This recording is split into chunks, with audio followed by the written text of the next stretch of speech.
In November 1918, the First World War was ended by an armistice signed in the forests of Compiègne. The victorious Allies moved to neutralise the Imperial Navy. Germany was ordered to surrender the core of its mighty high seas fleet to Allied internment, at what was eventually decided to be Scapa Flow in Scotland. Waiting to escort these ships into imprisonment would be the most powerful fleet of battleships ever put to sea, the Grand Fleet.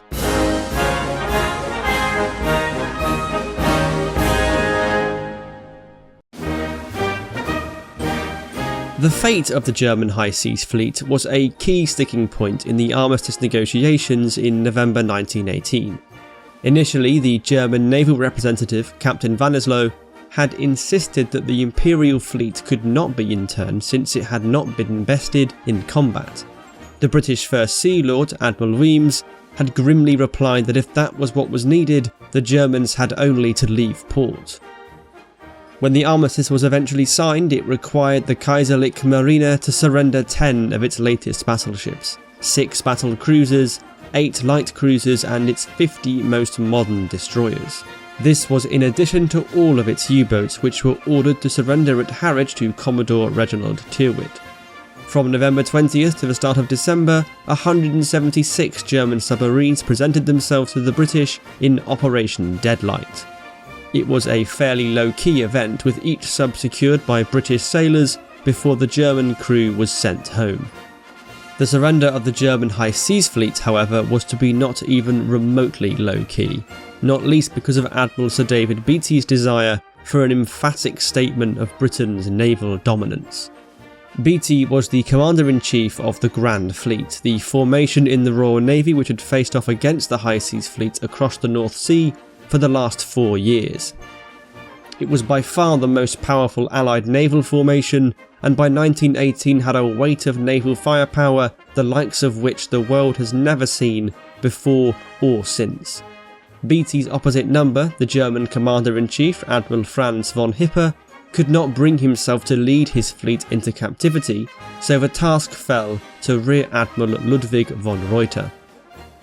Before dawn on November 21st, 1918, the light cruiser HMS Cardiff left the Firth of Forth to meet the German fleet and lead them west. In each class of ship, the Germans had 1 ship fewer than was specified by the armistice. The battleship König and light cruiser Dresden had engine trouble, while the battlecruiser Mackensen was still under construction and not seaworthy. At 9:30 am, the High Seas Fleet met the Grand Fleet, which turned to form 2 parallel lines 6 miles apart, either side of the German ships.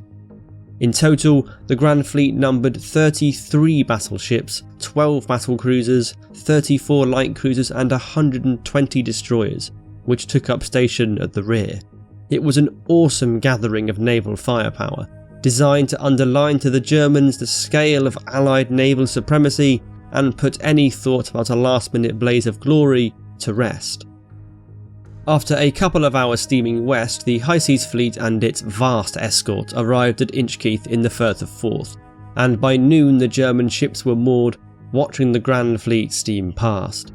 As the British flagship HMS Queen Elizabeth passed the High Seas Fleet, Beattie signalled, "The German flag will be hauled down at sunset today and will not be hoisted again without permission." This was technically a breach of the armistice, since until any peace treaty was agreed, the ships remained Germany's possessions and should have been allowed to fly their colours. But as the sun set, the Imperial naval ensign followed it, and the High Seas Fleet began its captivity. That evening, Admiral Beattie held a Thanksgiving service and dinner, and basked in the glory of a fleet triumphant. What Beattie and the others might not have realised, though, was that the events of that day represented, in my opinion, the high watermark of British naval power. It capped more than a century of naval dominance on a scale the world had not previously seen. When its power had been challenged from across the North Sea, the Royal Navy had redeveloped its ships and amassed the world's most powerful fleet, defeating its challenger at sea and taking its entire remaining fleet into captivity. At that moment on that night, the Royal Navy had become the world's largest and most powerful navy by a terrifying margin. But like all things, this wouldn't last. The Grand Fleet was far too large to be economical after the end of the war, and much of it would have to be scrapped. Britain's American ally was in the process of building a large, modern fleet of its own, and by 1922 Britain would be signing up to international naval limits to prevent a future arms race it knew it could not win. As the decades rolled by, after the Second World War, the Royal Navy would never return to the scale of dominance that it possessed in November 1918. But for now, that was all in the future. Over the closing weeks of 1918, the German fleet was accompanied north to Scapa Flow, where it was joined by the battleship Baden for long-term internment. On arrival, the German ships were reduced to skeleton crews, and 7 long months of captivity began. While stuck in a British harbour, Admiral von Reuter's main challenge was keeping control of his fleet's crew. Revolutionary fervour was gripping the port towns in Germany, and this had extended to the sailors of the High Seas Fleet. All of von Reuter's orders had to be countersigned by a workers' council. Discipline was almost non-existent, and he ended up shifting his flag from the battleship Friedrich der Grosse to the light cruiser Emden after one group of sailors took to stomping on his cabin when he was trying to sleep.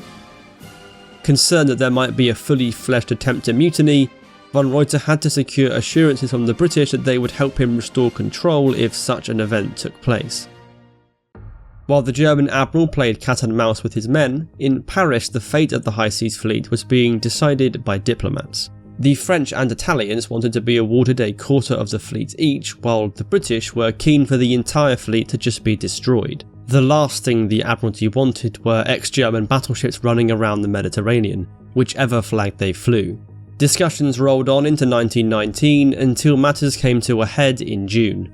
The Germans were reluctant to accept the punitive peace terms demanded by the Allies, and had put forward a set of counter-proposals which included things like them retaining control over land the Allies wanted ceded to Poland, for example Danzig. The Allies were having none of this, and on June 16th handed the Germans a response which was published in British newspapers the following day.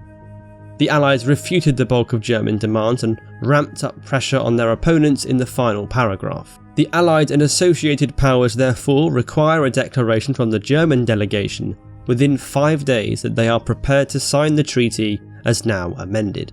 So, a time limit for acceptance that would expire on June 21st. And, in default of such a declaration, the armistice will then terminate and the Allied and associated powers will take such steps as they think needful to enforce their terms. This is a long way to say that hostilities would resume if Germany refused to agree to the Allied terms. Now, here's the important bit for the High Seas Fleet. Because British newspapers were not delivered to the German fleet until 3 days after publication, von Reuter heard about this deadline on June 20th, just a day before its expiry. The Admiral and his officers knew that the resumption of war would mean the Royal Navy seizing the High Seas Fleet, and it was decided that they were not going to allow that. A long-standing order dictated that no German ship should be allowed to fall into enemy hands, and von Reuter intended to maintain that. Orders were given to prepare the fleet to be scuttled the following day. On the morning of June 21st, 1919, the British battleship squadron guarding Scapa Flow went to sea. Its commander, Vice Admiral Sir Sidney Fremantle, knew that the deadline for peace had been extended to June 23rd, a development nobody had thought to inform von Reuter of. Fremantle planned to take his 5 Revenge-class battleships for exercises and return on the 23rd, ready to seize the German fleet if need be. Von Reuter, believing the British would seize his fleet at any moment, was not about to give Fremantle time to return to port. At noon, every German ship in Scapa Flow once again raised the Imperial ensign and began to scuttle themselves. It took just 16 minutes for the 24,000-ton dreadnought Friedrich der Grosse to roll over and sink. Others followed it, while a few British destroyers and tugs tried desperately to prevent the sinkings. There were instances of British personnel opening fire on lifeboats to force the crews back onto their ships. The captain of the battleship Markgraf was shot dead on his bridge by a Royal Marine amidst the chaos. In total, 9 German sailors were killed and 16 wounded by British gunfire, but in vain. At 2:30 PM, Vice Admiral Fremantle arrived back at Scapa Flow, but it was too late to save the fleet. By 5 PM, 15 German dreadnoughts had sunk, while only Baden refused to sink and was beached. Of 8 light cruisers, 4 had sunk and 4 were beached. 32 destroyers were on the bottom, 14 beached and only 4 remained afloat. Admiral von Reuter was hauled aboard HMS Revenge to be confronted by Fremantle and learned for the first time that the deadline had been extended by 2 days. Von Reuter was told that he had violated common honour and the honourable traditions of seamen of all nations by his actions. The sinking of the High Seas Fleet provoked immediate controversy. The French in particular were incandescent at the loss of ships they hoped to control. The British protested loudly at the dishonour of von Reuter's act, but privately were pretty relieved that the German fleet had gone to the bottom. Admiral Weems remarked, "I look upon the sinking of the German fleet as a real blessing. It disposes once for all the thorny question of the distribution of these ships." Another person who was delighted was Admiral Reinhard Scheer, who had led the High Seas Fleet at the Battle of Jutland in 1916. He said, "I rejoice, this last act is true to the best traditions of the German Navy." If you'd like to know more about the scuttling and the immense gathering of ships that preceded it in the North Sea, you should take a look at these infographic wall posters that I've designed.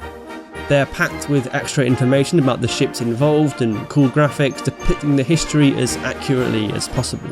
I've made 2 sizes, with the larger one including information on the scuttling as well as the surrender.